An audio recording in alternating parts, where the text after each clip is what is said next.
I think music goes in cycles. So there is an opportunity to draw from the past. And in fact, we kind of have to. But it's about how you draw from the past, how you apply things that have been seen or heard before, and finding a new way to present them in a way that is fresh. So I was going to ask you, is that it? This is it. This is the first guitar that I ever recorded with. The first guitar I bought with the idea that I might actually play with the band on stage in front of a live audience. I think I was 17 at the time when I bought it, and we just got together. I don't think we were U2 at that point, and I bought it in New York, where I happened to be. I bought it new. I just picked it up in the store, and it just felt so great. This is it. I actually went in to buy. I think I was going to buy a Les Paul, but I just fell in love with this guitar. I brought it back, and I was slightly like, oh shit, like it's a little strange looking. You know, I thought, are the guys in the band gonna look at it and go, what? You're not out, serious. you know? So I took it out of the case, like, you know, and they looked. It was like there's a few strange looks for the first day, but everyone just loved the sound of it, and I think it became like a signature look. No one else was playing Explorers at that point, and so quite soon it became like the thing we were famous for, apart from a few other things obviously, but it's had a few accidents over the years. This happened in Radio City about the mid-80s. We were playing a show, and the bouncers were particularly heavy in the venue, and there's some kids down the front getting pummeled, so I actually threw the guitar off sort of to intervene, and stopped it, and Bono stopped the show, and we got it sorted out. But I came back, picked the guitar up, and the head was hanging off. It was totally broken.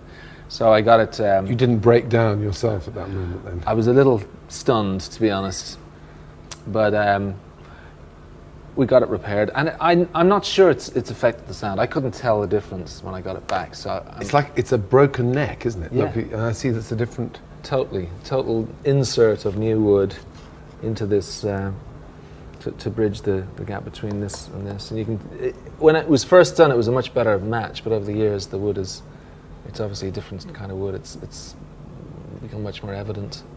We've got an intro, which is real simple introduction with a little beatbox, and so I'm really underscoring the bass guitar at that point. And then we go to the echo sound, which is the verse.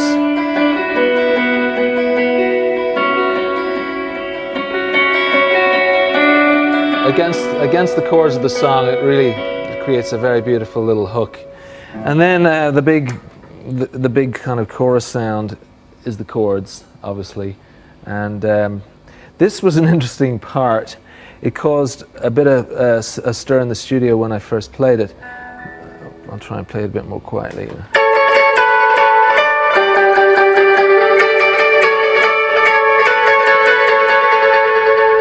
The reason it caused a bit of a stir is that at the point when we were making the record, All That You Can't Leave Behind, we were really taking our sound in a different direction, and when it came to arranging Beautiful Day, this part came to mind, and I played it, and it just didn't sound good on the guitars I was using at the time, so I brought out the Explorer and the Vox and the Echo and played the part. And when everyone else came back in later on, they were like, you can't do that, you know, that's from a few years ago, that's not like where we're going. And I said, well, really, we have to be able to go back if it's right, if the song demands it. So for just one moment on this record, and that was the sound. What about coming back to the guitar, the basic personality of the guitarist? Do you think there is a lead singer personality and there's a lead guitar personality? I mean, is that all just a cliche, or is there no? I think there probably is, but I don't think it's one. I think there's, for guitar players, there's a couple of different types. You know,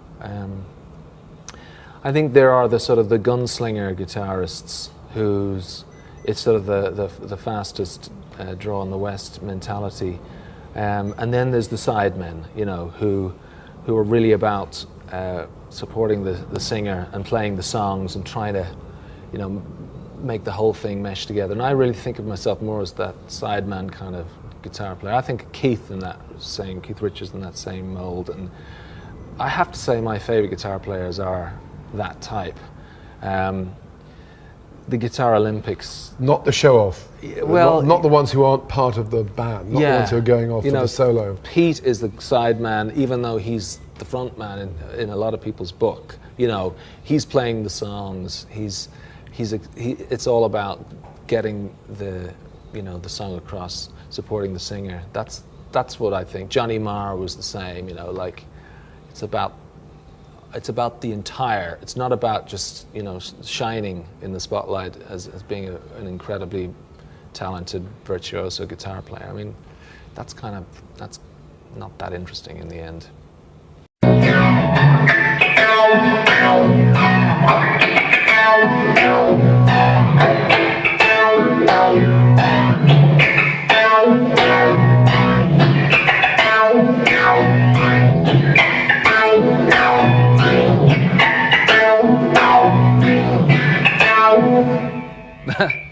That is an example of a song that really came out of the guitar part. I mean, we had a great idea for an approach, but that was the thing that got it onto the next level. And sounds, you know, they do that for us all the time. Do you pick up sounds, these sounds that you get, do you sometimes, are they sounds that come in your head first, or do you find them and then you elaborate on them in your head? It depends. Most of the time it's experimentation, where you're just working with something and you figure out what it can do, what it's good at. Most effects units will be able to do something very well, you know, even if they're designed to do hundreds of things. Often I find it's like one really great thing in them. So it's unearthing that is part of the challenge. Sometimes then you kind of know a sound that you've heard before that you think could be used in a new context, and you sort of go after it. But for me, the real fun is like discovering something new for the first time.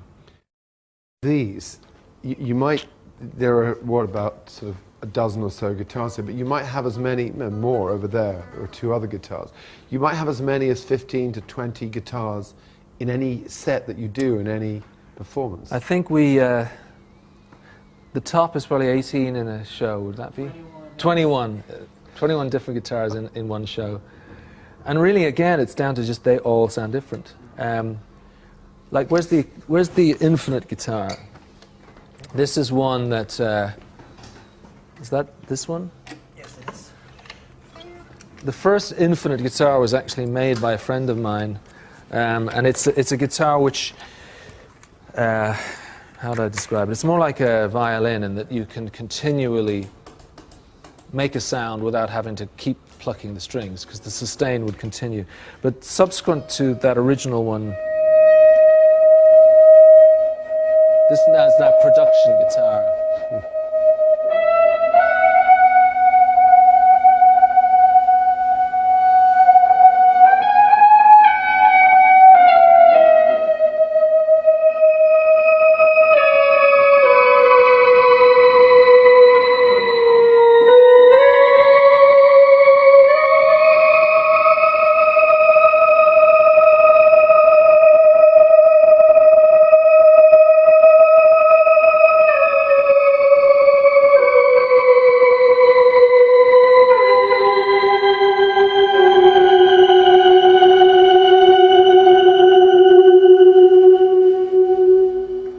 So it's totally a different sound.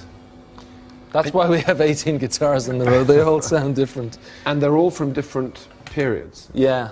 They're not all, you know, they're not current. No, they're all, I mean, there's, you know, from the earliest Les Paul, which never comes on the road because it's, in fact, you're not allowed to look at that one.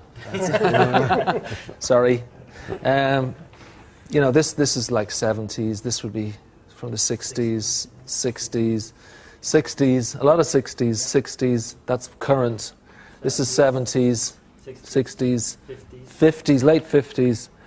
That's actually, I think it is late 50s, 58. This is 60s, the 58, 50s?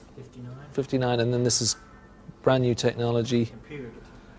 Is it? Yeah. Can we see that? This is, what's good about this one is that you can change the tuning by just...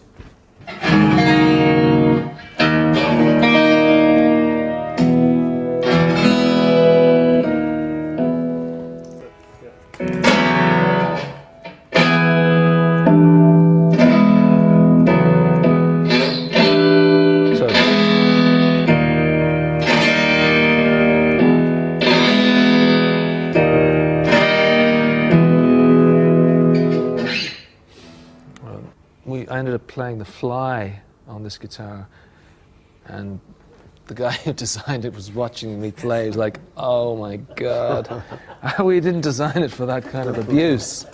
And, but it works really great. Where are we?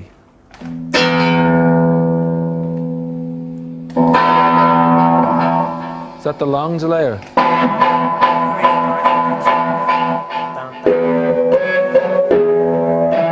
Was that on the wrong tuning? Which one is... What? Which one is it? Dread, you see dread. The dread. Yeah. Oh yeah.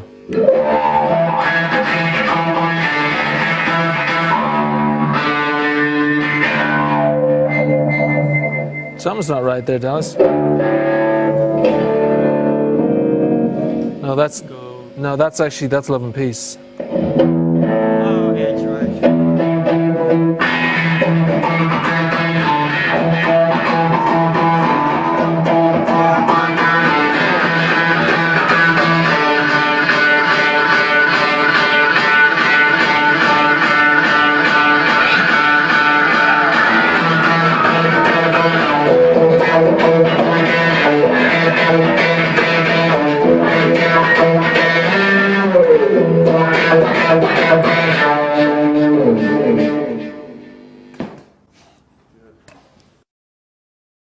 The way you pick sets off these machines, is that right? Oh yeah, yeah.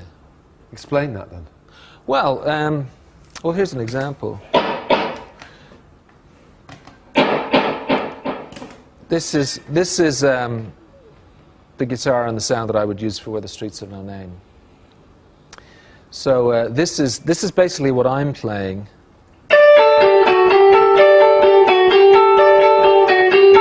Simple part, but when I add the echo, it's...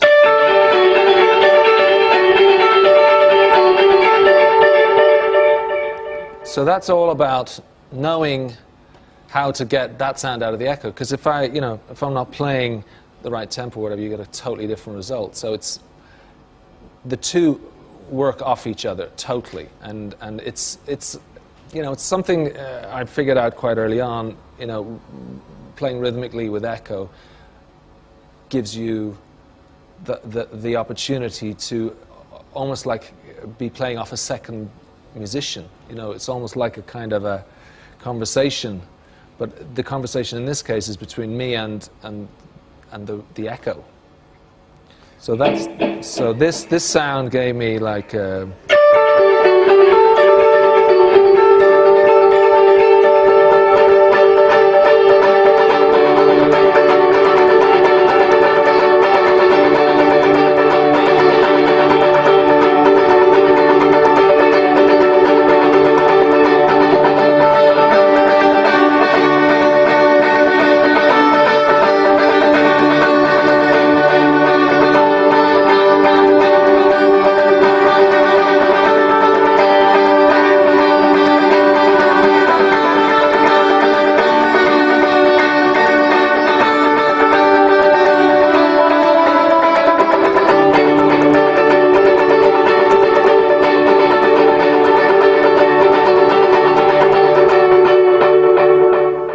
that all came out of, the right echo setting for that song. In fact, that's how the song started, was with the guitar part and the echo.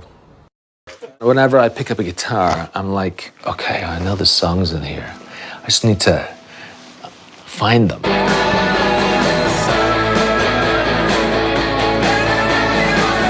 That's what it is. It's like just this source of inspiration and ideas.